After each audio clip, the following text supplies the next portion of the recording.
So this commenter brought up a really good question. How do you handle reading things and finding some things that are affirming and some things that are not? How do you manage that or balance that? In my work, I've often talked about this as doing the calculus that queer people often have to do, right? We have to look at things in the world and read ourselves into them, even though we are not explicitly a part of those things. A lot of times that calculus is talked about around media representations, but we also do this in other things like nonfiction and advice and all sorts of other forms of communication and creation.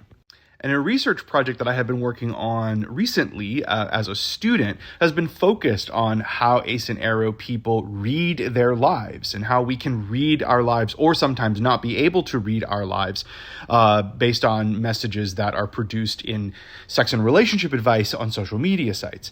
I sort of talked about it, and what I sort of uncovered in my interviews with ace and aro people is that it requires the ability to translate in order for us to sort of have positive self-images of ourselves, positive identity constructions as ace and aro people. We need to have an ability to translate between aspec grammar, as it were, and allo grammar.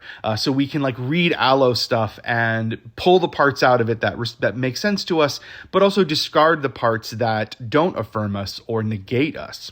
And that act of translation, the skill of translation in those contexts, can point to having positive ace and aro identities. All that preamble to get to what I think is the important part. All of those kind of versions of encountering work that doesn't imagine us and imagining ourselves into it, or parsing out what is useful to us and what isn't. What's key there is that we don't read the things that don't include us as speaking some truth about us.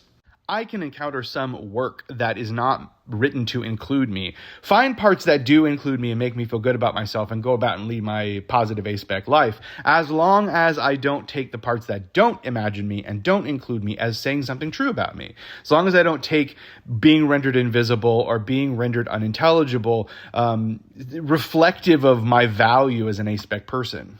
And I think that's the key. We just have to make sure that if we do parse out what's useful and what isn't, we don't really pay attention to the parts that aren't, and we don't measure ourselves against what does not include us.